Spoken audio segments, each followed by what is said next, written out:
How safe is tap water? Tap water? Tap water. Dito po. How safe? Opo.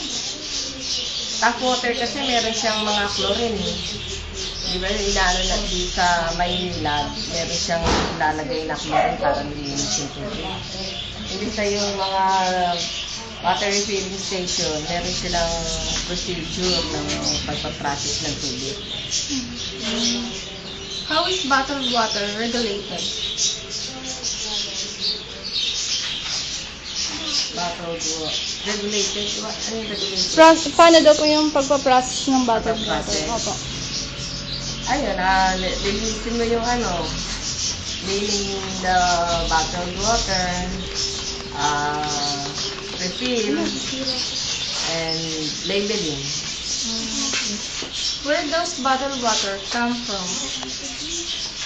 Sa mga factory, mga sa supplier namin, yung order lang kami. Order. How is bottled water labeled? Ayun, yung mga label namin, binibili namin doon sa aming, sa Aquamega. Ayun, nilabeled mo na siya. I-hit.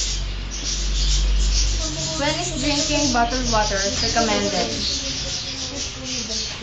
Safe kasi siya. Safe kasi siyang inumin.